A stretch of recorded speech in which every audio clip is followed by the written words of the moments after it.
बिस्मिल्लाहिर्रहमानिर्रहीम। नाज़रीन, मैं हूं जावेद बलोच और उम्मीद है आप लोग खैरियत से होंगे। तहरीक इंसाफ और हुकूमत के दरमियान मुज़ाकरात की एक नई जो है वो बात चली है और वज़ीर-ए-आज़म ने ये कहा है कि पार्लिमानी कमीशन जो है वो कायम किया जा सकता है, पार्लिमानी कमेटी बना के मामलात को आगे बढ़ाया जा सकता है।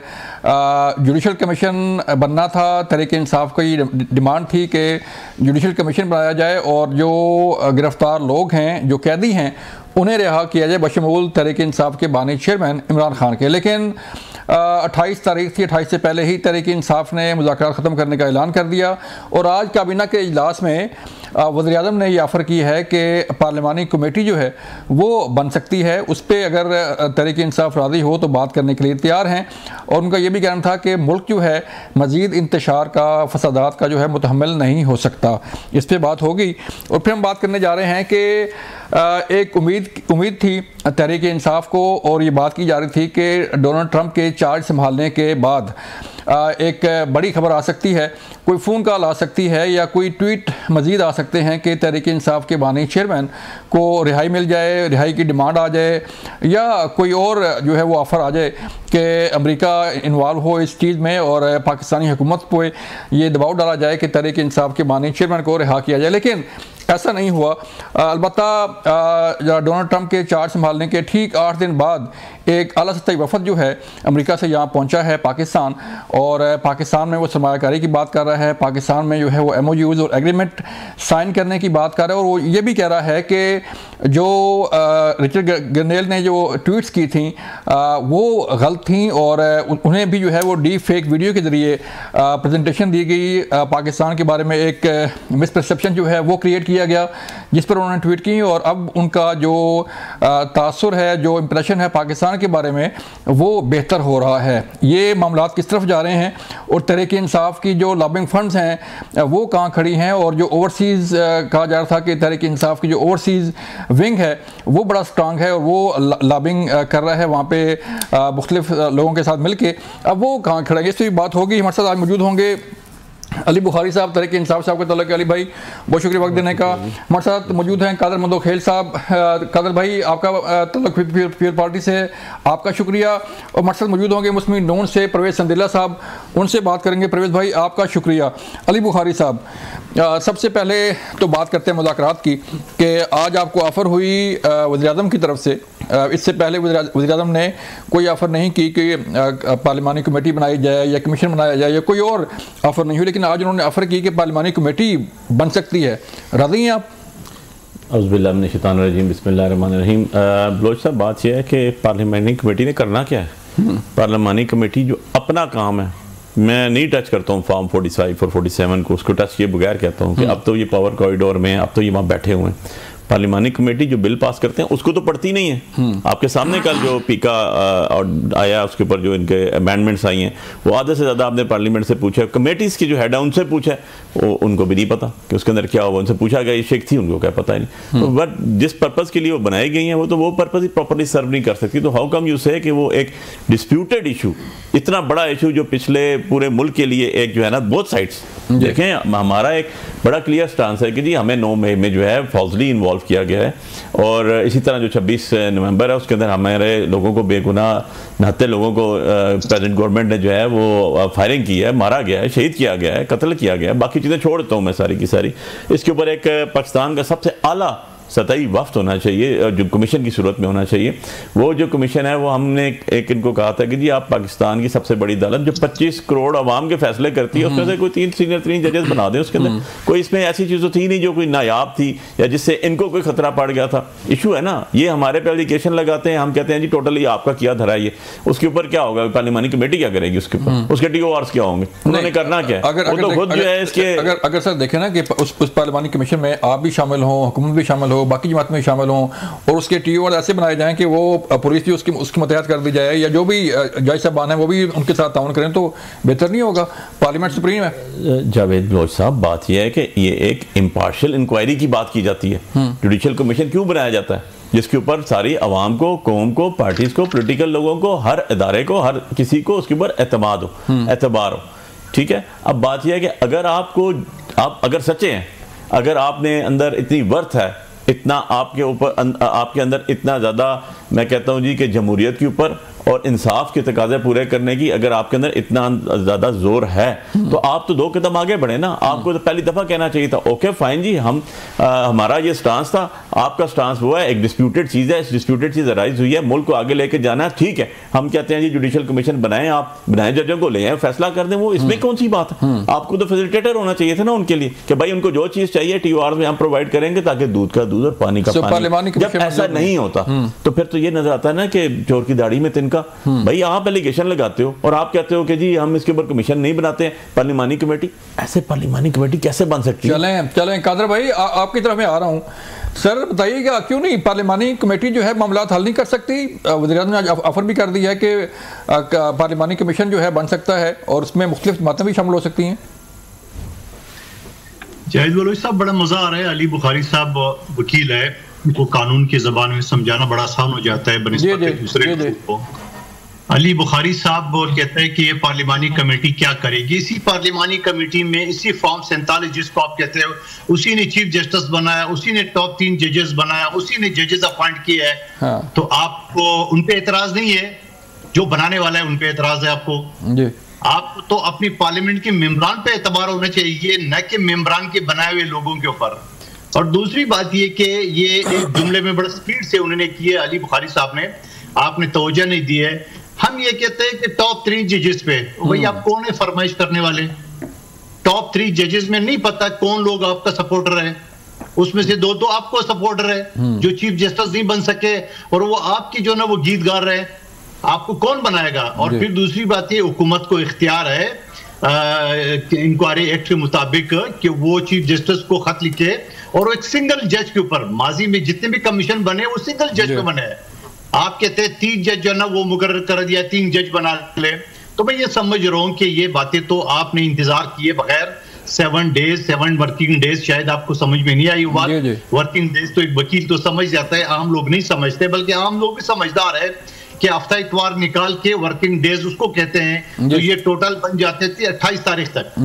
आपने तो 28 तारीख से पहले ऐलान कर दिए, क्योंकि आपकी जो चोर दरवाजे के साथ, जोर दरवाजे में कि आपके मुज़ाकरात चल रहे थे इस्टेब्लिशमेंट के, जहां आपका चेयरमैन गौर खान मिले थे और उसने चुप के नहीं बताया, जहां वो मीटिंग में बैठे हुए तमाम सियासी पार्टियों को दिखाया, गौर खान साहब को नहीं दिखाया।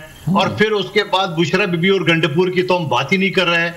हम खान साहब के पास जो बड़ी बड़ी गाड़ियों में लोग आते हैं, मीडिया उससे पूछते हैं कौन लोग हैं, वो हंस के टाल देते हैं। हम तो उनकी बात नहीं कर रहे। जो चीज वाज़ेह हो गई है वो तो आपकी नाकाम हो गई है। आपका जो चोर दरवाजा वो तो बंद हो गया। इसी वजह से आपने 7 वर्किंग डेज के बजाय 7 डेज जो है ना आपने गिन लिए है। उसके बाद जाके आपने अहमद रजा के आपकी घर पे पुलिस की छापे को बहाना बनाया, जबकि पुलिस का छापा जो है ना वो बाद में बना था, ऐलान आपने पहले कर चुके हैं। तो मैं ये समझ रहा हूँ ये इसी तरह खेलते रहेंगे, इसी तरह करते रहेंगे। कोई MNA बना है, कोई MPA बना है, तो मामला हल नहीं होगा।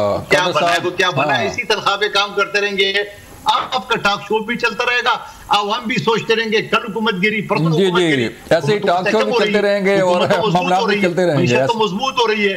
वो ट्रम्प की जो गुब्बारे से आवाज तो निकल गई, वो तो चलें उस पे भी आते हैं, पाकिस्तान को उस पे भी आते हैं कादर भाई, उस पे आते हैं सर, उस पे आते हैं। मुझे परवेज संदेला साहब को शामिल करना है। परवेज भाई बताइएगा, आपने आज ऑफर कर दी पार्लिमानी कमेटी की, पार्लिमानी कमीशन की, लेकिन तहरीक इंसाफ ने मुस्तरद कर दिया।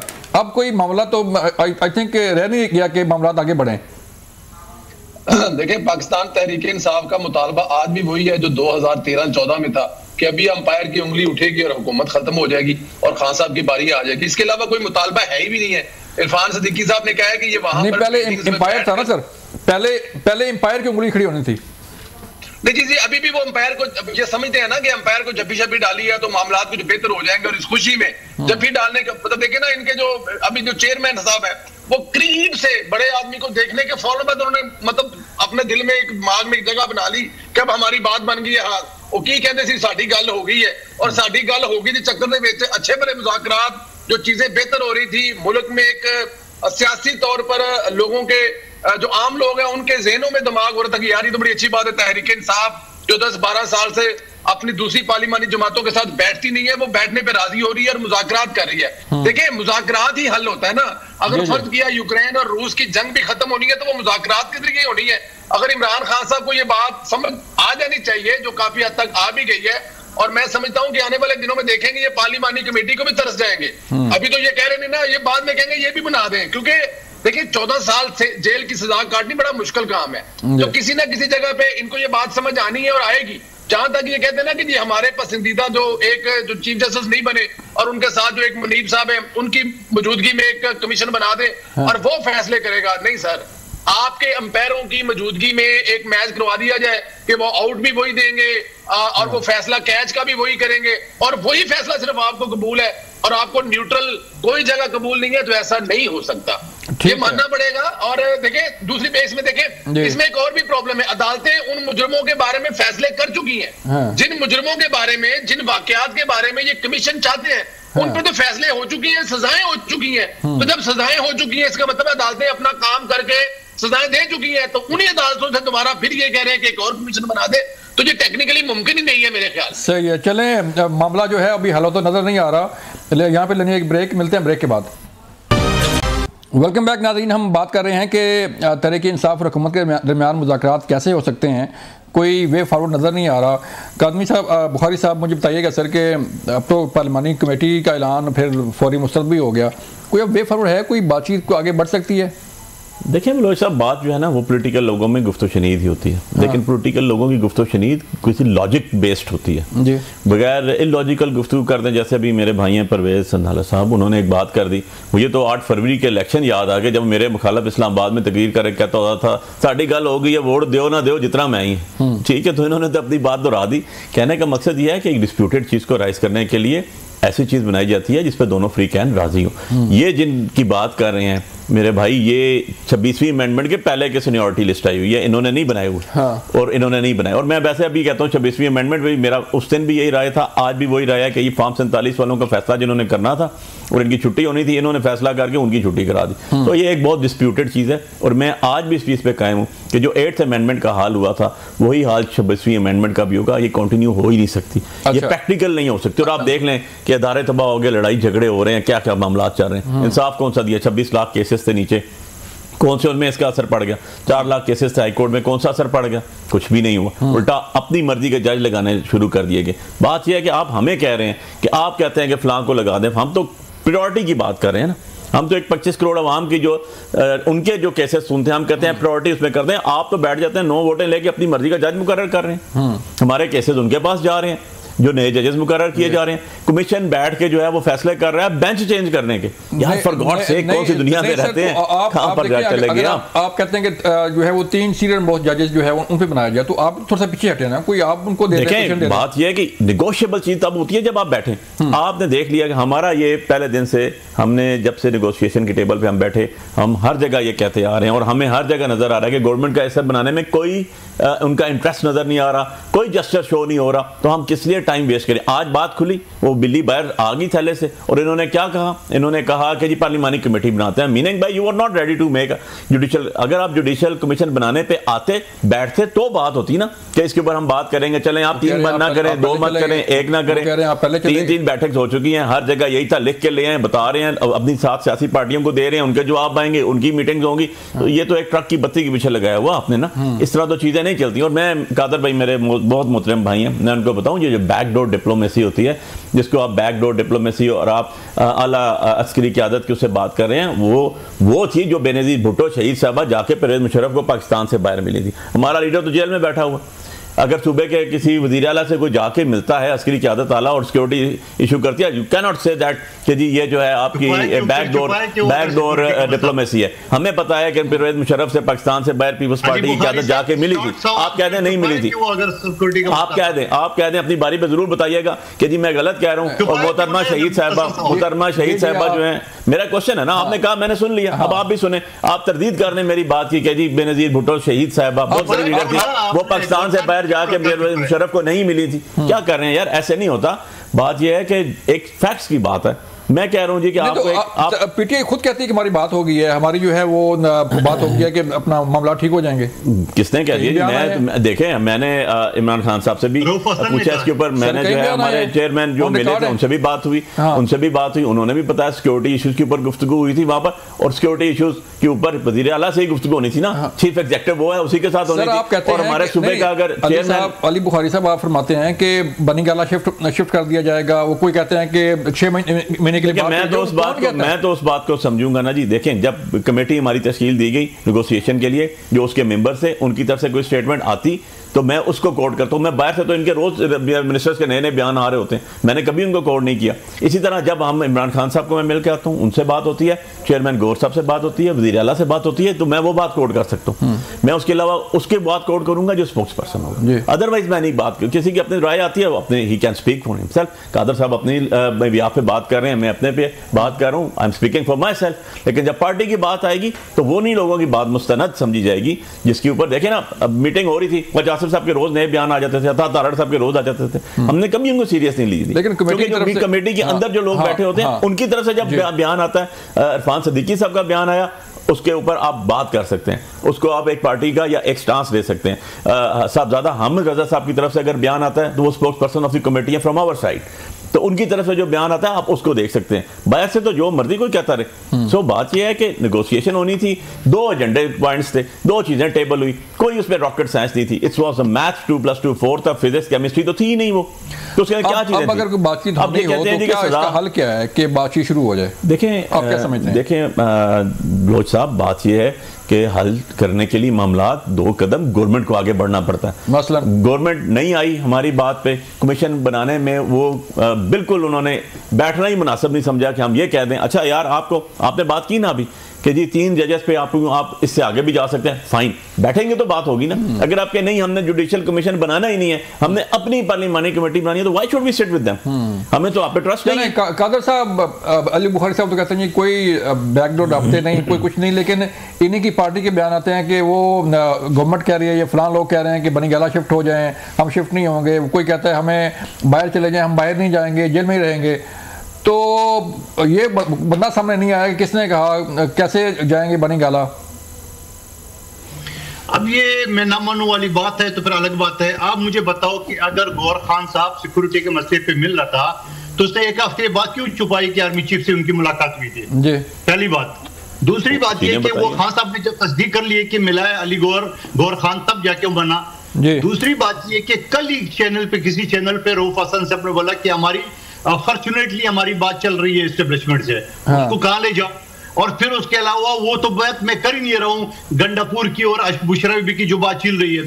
खान साहब के साथ जो मीडिया वाले पूछते थे कि आपके पास बड़ी बड़ी गाड़ियों में जो लोग आते हैं वो कौन है, उसको राकेट टाल देते थे। अब वो दूसरी तरफ आपके जनरल मुशर्रफ की बेनजीर के साथ बात चल रही थी। यानी अपनी सारे सबूतों के बावजूद ना मानो मेरी बात, आप 25 साल पहले बात बता रहे बेनजीर की वो चल रही थी, तो बेनजीर को कत्ल किसने किया ना वो भी फिर आपको पता होगा ना, वो भी बता दे। फिर दूसरी बात ये सारी चीजें जो अली बुखारी साहब फरमा रहे हैं, ये जो फरमा रहे हैं कि हमारी बात वो जो 3 जजेस की बात करें वो 26वीं तरमीम से पहले है, वो मेरे भाई आप वकील है, आपको अच्छी तरह पता है कि मौजूदा चीफ जस्टिस और सीनियर जज मंसूर अली शाह दोनों 26वीं तरमीम की तहत हल्फ उठाया है। वो कोई अलग से नहीं है, पुरानी कहानी खत्म हो गई है, नए जजेस अपॉइंट हो रहे हैं, नई तरामीम के जरिए नई कानून साजी हो रही है, अदालतें बैठी है नई कवानीन के जरिए, पुरानी तो कहानी खत्म हो गई है। तो मेरे ख्याल में एक और मौका हुकूमत ने मिस कर दिए पार्लिमानी कमेटी की कमीशन को बनाने का, और आइंदा चंद दिनों में वो ट्रंप वाली की कहानी भी तो खत्म हो गई। ये आहिस्ता आहिस्ता मजीद पांव पड़ेंगे, और जो खान साहब के पास लोग जाते हैं वो तो हमारी खबर ही है, वो तो गालियां पड़ती हैं उनको कि कम बख्तों मुझे जेल में के तुम लोग जो है हुकूमत के मजे उठा रहे हो, कम बख्तों पार्लियामेंट लाजिस के कमेटियों के मजे उठा रहे हो, वो तो गालियां पड़ी उनको। और इनकी पार्टी के अंदर जो इख्तलाफ है वो तो सबके सामने आ गई है, जिसको बना दिए। और फिर मैं ये भी कहूंगा, संडेला साहब जवाब देखिए, ये पब्लिक अकाउंट कमेटी के जो चेयरमैनशिप है ये हुकूमत ने रिश्वत के तौर पर दिया है, इनको भी काबू कर लिया है, पहले तो दे नहीं रहे थे, अब कैसे मेहरबान हो गए कि बिला मुकबला उसको बना दिया है। और फिर साथ साथ ये हो गया वो अगले दिन खैबर पख्तूनख्वा का सदर बन जाता है। ये क्या हसीन इत्तेफाक है। तो ये सारी चीजें इस बात की निशानदेही है कि पीटीआई के अंदर दड़े है, कोई मुज़ाकरात करना चाहते हैं, कोई नहीं करना चाहता है, कोई इस्टेब्लिशमेंट की उंगली ढूंढ रहे हैं, कोई कहता है नहीं इसी जमहूरी हुकूमत के ऊपर आपने वो करना है, क्योंकि यही हुकूमत जिस कॉन में खड़ी है उसी के तहत आपका खैबर पख्तूनख्वा हुकूमत भी आपको मौजूद है। तो मैं समझ रहा हूँ कि ये इनके कहानियां मजीद नहीं चलेगी और इसी तरह से काम करते चलें। परवेज साहब, वो अपना कादर मुतखिल साहब कह रहे हैं कोई रिश्वत दी है, कोई चेयरमैन पीएससी लगा दी है जुनैद अकबर खान साहब को। सर देखिए, इन गुड जेस्चर ये करना चाहिए था और ये बिल्कुल राइट भी है, हक भी है, और अपोजिशन के पास ही ये हमेशा से सीट होती है, तो ये बड़ी अच्छी बात है जो दे दी गई है। लेकिन इसमें कोई शक नहीं है, ये जो अभी बताया ना कादर मुतखिल साहब ने, ये पार्टी ग्रोहों में बटी हुई है।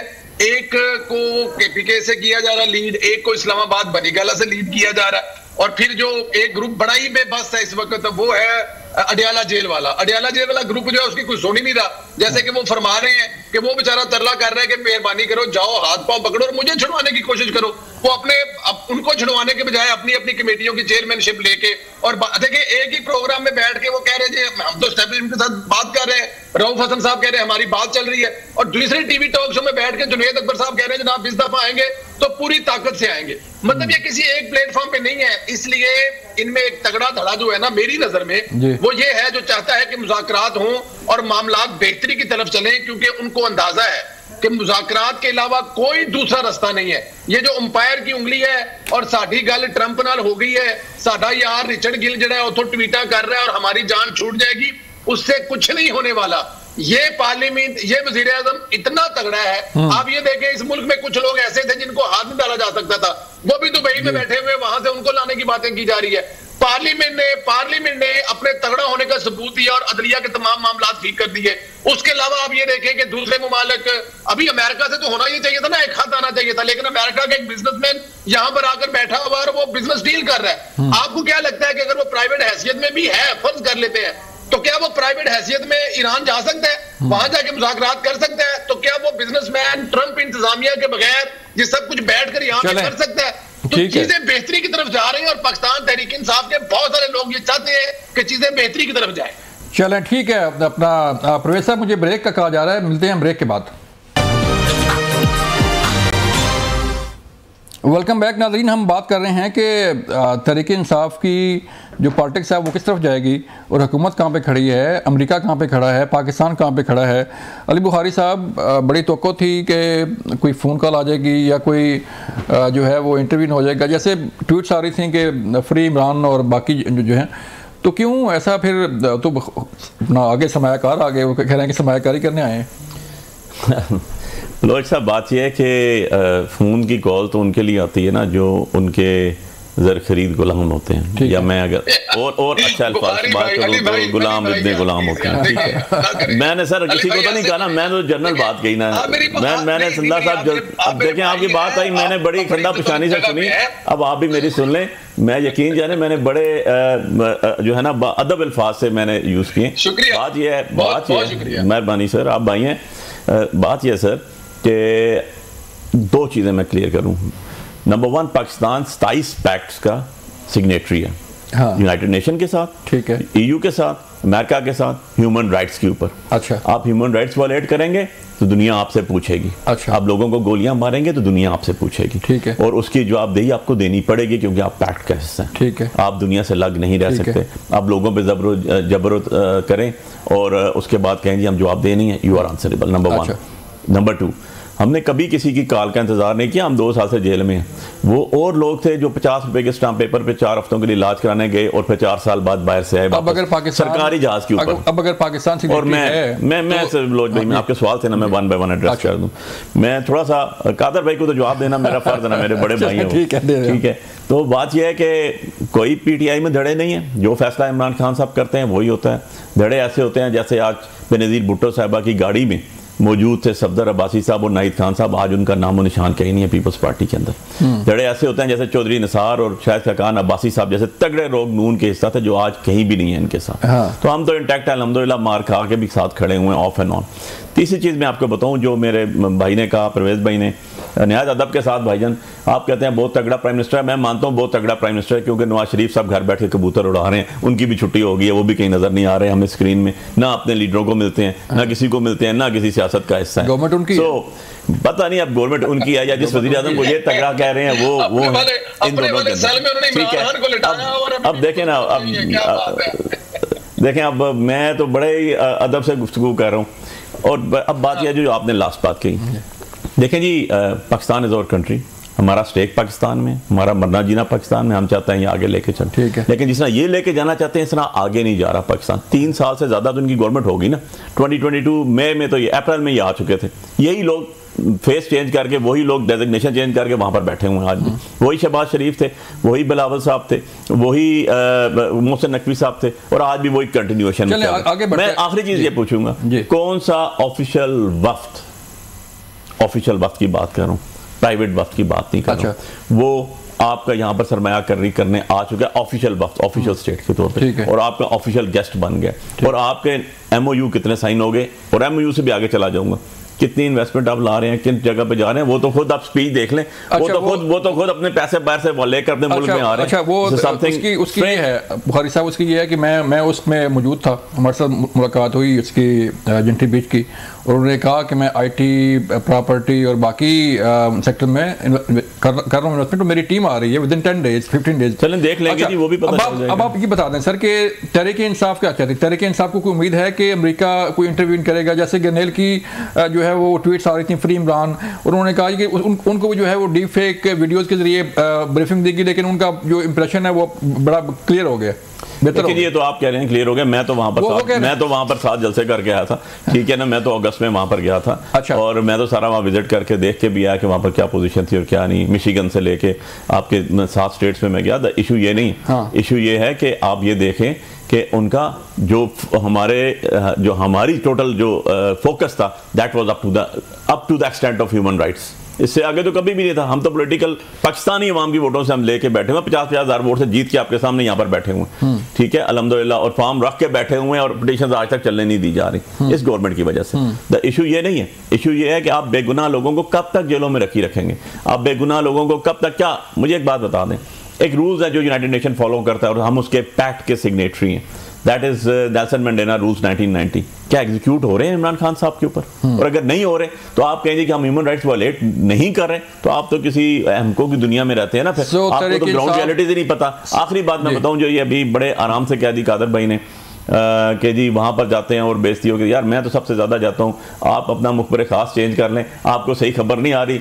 जेल तो मेरी वीक में 2 दफ़ा मेरे क्योंकि ट्रायल चल रहे हैं सारे के सारे नए वकील, तो मैं तो जाता हूँ उसके अंदर, मैं वेडनेसडे को भी जाता हूँ, सैटरडे को भी जाता हूँ, लोगों की देखते हैं जो बात गुफ्तगू होती है। कादर भाई आपको जो इतला दे रहा है ना वो सही इतला नहीं दे रहा। अच्छा सर, एक छोटा सा क्वेश्चन है, आपने इंसानी हकूक़ की बात की कि हम सिग्नेटरी हैं और इंसानी हकूक़ की बात जो है वो होनी चाहिए। तहरीक इंसाफ चाहती है कि दुनिया बात करे कि पाकिस्तान में इंसानी हकूक़ की खिलाफ वर्जी हो रही है, तहरीक इंसाफ को जो है वो उस पर ह्यूमन राइट्स की वायलेशन हो रही है। हम भी करते हैं, ये हमारा that is the mandatory requirement. सुने मेरी बात, हमारा स्टांस बड़ा क्लियर है कि पाकिस्तान हम गजा के ऊपर, मेरी यार सुने, हम गजा के ऊपर क्यों हर जगह बैठ के बात करते हैं कि इंसानी हकूक़ की खिलाफ वर्जी हो रही है। This is number 1। हमारे दीन में, हमारे कॉन्स्टिट्यूशन में ये लिखा हुआ कि इंसानी हकूक़ द प्रायोरिटी।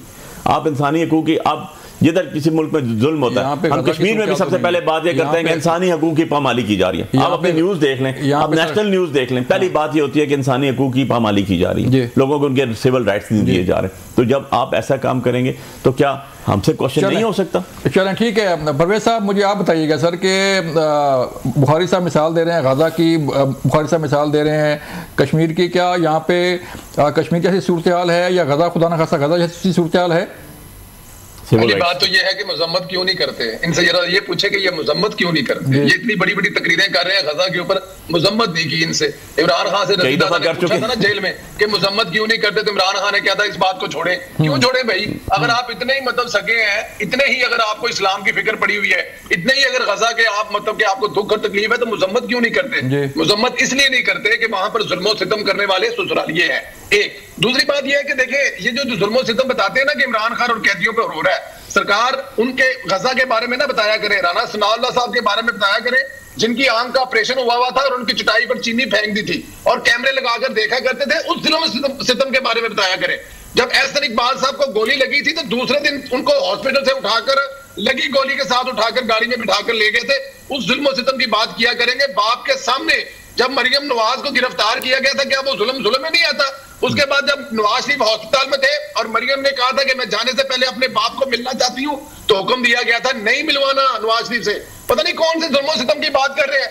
अभी जो बैठे हैं अंदर बिल्कुल देसी मुर्गियां फ्रेश और उसके अलावा देसी घी, उसके अलावा जिम, उसके अलावा दुनिया की हर सहूलत मौजूद है, कह रहे जुल्म हो रहा है। जुल्म क्या हो रहा है जनाब? आप ये देखें जो आपने जुल्म सितम इस मुल्क पर किया है, आपने जो 190 मिलियन का फ्रॉड किया मिल के साथ, उसकी सजा काट रहे हैं। और उसकी सजा काटने को अगर आप जुर्म कहते हैं और अगर उसको जुल्म कहते हैं तो वो आपकी मर्जी है।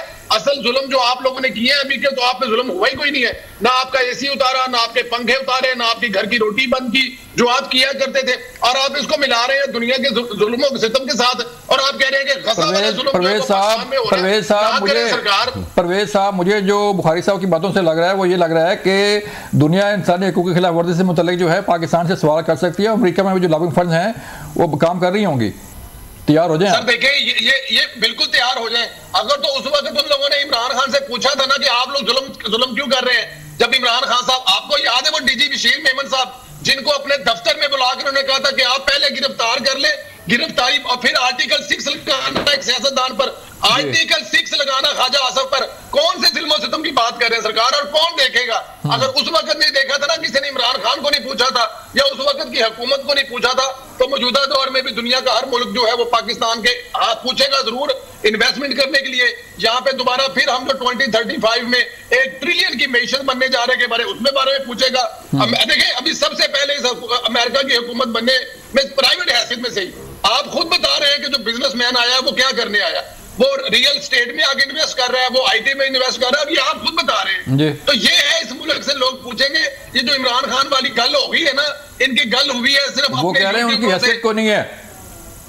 सर वो उनके कहने से क्या फर्क पड़ता है? आप अपनी जुबानी सुन के आए हैं, खुद सुन के आए, आप यहाँ पे गवाही दे रहे हैं। देखिए अगर उनकी हैसियत नहीं है तो फिर किस बात की परेशानी है? फिर 2 दिन से सोशल मीडिया के ऊपर उनके खिलाफ किस किस्म की कंपेनबाजी चल रही है पाकिस्तान तहरीक इंसाफ से। इनको चाहिए वो लोग जो बाहर बैठकर इमरान खान को रात को जेल से छुड़वा दे और वो कह दे कि इमरान खान के आके कोई गले पड़ गया, कोई जूतों में पड़ गया, कोई ऐसा कुछ हो गया। लेकिन ये सब कुछ नहीं चलेगा। मुल्क आगे जा रहा है। शहबाज शरीफ की क़यादत में ये हुकूमत 5 साल पूरे करने जा रही है और जब 2029 में इलेक्शन होंगे, इमरान खान साहब उस वक्त भी जेल में होंगे, डेफिनेट 14 साल की सजा और पाकिस्तान तहरीक इंसाफ छोटी मोटी नन्ही मुन्नी सी पार्टी बनकर अपनी अपनी जगह पे सफाइयां देगी। इसके अलावा और कुछ भी नजर नहीं आ रहा आने वाले 5 साल में मुझे तो। चलें बुखारी साहब, बहुत शुक्रिया आपका, कादर साहब आपका शुक्रिया और परवेज साहब आपका शुक्रिया। नाज़रीन, बात इतनी की है कि जो भी हो, चाहे जंग हो चाहे अमन हो, मामला जो है मुज़ाकरात से ही हल होते हैं। बड़ी अच्छी बात थी कि तहरीक इंसाफ और हुकूमत के दरमियान बातचीत जारी रहती, मुज़ाकरात होते और अवाम की बात होती, मुल्क की बात होती, लेकिन बदकिस्मती से ऐसा नहीं हो सका। अब पार्लिमानी कमेटी की बात की गई है कि पार्लिमानी कमीशन जो है बन जाए, सारी जमातों इसमें शामिल हों। क्या मुमकिन है कि तहरीक इंसाफ और हुकूमत जो है मिलके पार्लिमानी कमीशन या कोई और वे फॉरवर्ड निकाले ताकि अवाम को रिलीफ मिल सके, मुल्क तरक्की कर सके और अवाम की बात हो सके? ये था आज का प्रोग्राम। अपना ख्याल रखिएगा। अल्लाह हाफिज़।